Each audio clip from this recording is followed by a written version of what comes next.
pacaran, ini saran saya. Jangan pakai waktu dating itu buat jemet-jemet gitu ya. Pegang-pegang dan pacaran gak jelas, ciuman terus kayak ikan koki gitu. Jangan pakai masa pacaran itu buat mengenali karakter pasangan kita. Nah, ini nasihat saya buat para jomblo khususnya. Karakter asli seseorang itu baru kebaca yang pertama, kalau dia disakiti orang. Lihat reaksinya terhadap tekanan dan ketika orang sakitin dia. Yang kedua, sikapnya terhadap orang-orang yang lebih lemah dari dia. Orang-orang di bawah dia. Songong nggak? Ketiga, perlakuannya terhadap orang tua, keluarga, dan khususnya pembantunya di rumah. Untuk lihat karakter orang itu, lihat daily-nya. Yang keempat, gaya hidupnya. Dia kemana sih kalau weekend? Dia nongkrongnya di mana sih? Gaya hidupnya dan kemudian apa yang sering dia omongin. Karena isi kepala dan hati orang itu akan keluar dari mulutnya. Perhatiin apa yang dia sering bicara. Kalau dia sering ngomong jorok, udah bagus, udah pasti value-nya nggak bagus gitu. Bagaimana caranya mengelola keuangan? Ini penting. Dimanapun dia mulai, dan arti kata gini, waktu kalian dating mungkin dia nggak kaya. Tapi cara dia mengelola keuangan akan mempengaruhi kedepannya kalian akan lebih baik atau enggak. Kalau misalnya gini, dia hobinya ngutang. Saya mau kasih tahu bahwa kita nggak bisa ngerubah pasangan kita. Dalam masa dating itu kita akan nemuin hal-hal baru yang mungkin kita nggak suka tentang pasangan kita. Nah, disinilah komitmen kita juga mulai diuji. Apakah kita bisa terima kekurangan dan kelebihan dia? Apakah kita bisa memahamin karakternya? Saya nggak suka orang tuh ngambil keputusan bercerai ya setelah nikah hanya karena alasan kita beda. Saya nggak bisa terima karakternya. Justru waktu kalian pacaran harusnya itu ngelihat baik-baik karakternya gimana. Nggak mungkin ada orang yang karakternya sempurna, nggak mungkin.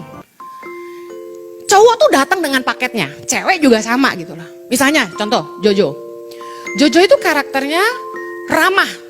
Nah, termasuk kepada semua wanita, ramah gitu ya, bukan genit. Nah, kedua, dia rada cuek. Memang keluarganya gitu, dibesarkan dengan keluarga yang nggak pernah hagi-hagi ya, nggak pernah meluk, nggak warm, nggak perhatian, nggak pernah nanya. Dia nggak pernah nanya, saya udah makan belum? Dahsyat nggak? Nah, saya pribadi, kalau dilihat dari seleranya terhadap seorang pria, saya nggak suka cowok cerewet. Bisa ngerti gak? Jadi sebenarnya tipe Jojo yang cuek dan gak banyak ngomong, ini cocok buat saya. Tapi udah dapat yang cocok pun saya ngeluh. Yang saya komplain adalah dia kurang perhatian. Nah, disinilah waktu kita dating, kita mesti buka mata kita lebar-lebar. Dengan semua keputusan yang kita ambil, pilihan kita itu ada konsekuensi. Kita gak akan dapat orang yang perfect, yang sempurna, yang bisa 100% nyenengin hati kita. Tapi kita siap gak terima dia? Saya percaya sih kalau kita benar-benar cinta, kita terima semuanya ya. Jangan udah terlanjur nikah terus kita bilang gini, mau bilang apa? Nasi udah jadi bubur, gak ada. Justru waktu dating kenali baik-baik. Iya, dia songong. Iya, dia bawel. Iya, dia orangnya detail. Dia orangnya pelit. Apalah yang kalian gak suka. Tapi tanya sama dirimu sendiri, kamu bisa terima gak? Nggak ada komplain belakangan. Penyesalan tuh selalu datang terlambat, ya nggak sih? Tapi cinta tuh nggak buta.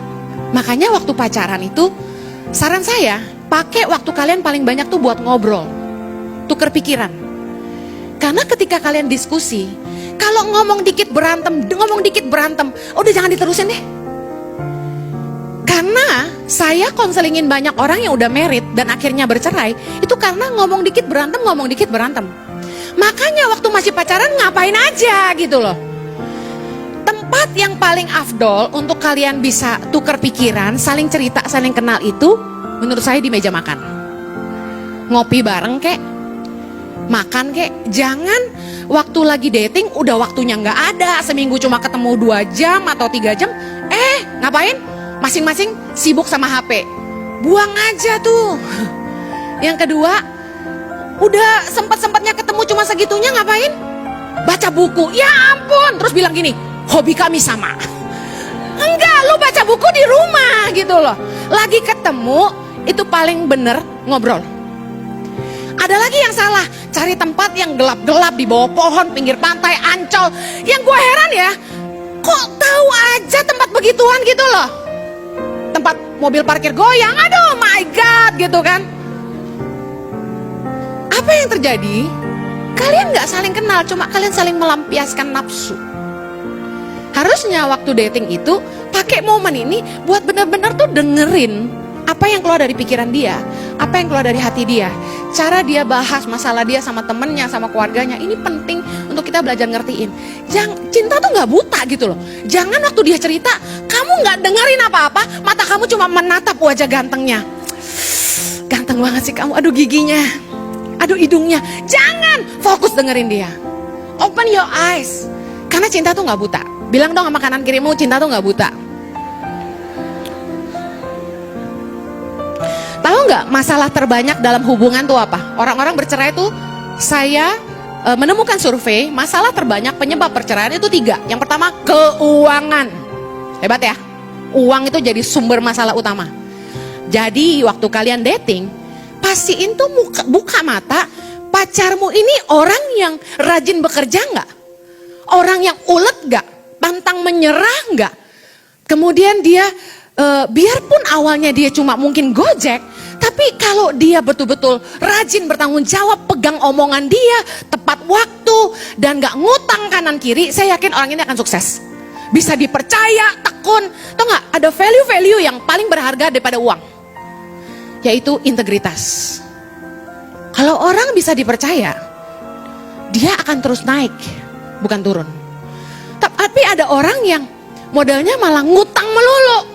Dan saya kasih tahu, kalau ada orang yang kalian pacaran, dia kerjaannya utang terus dan utangnya banyak, dan yang malah kamu yang disuruh bayarin utangnya, putusin aja.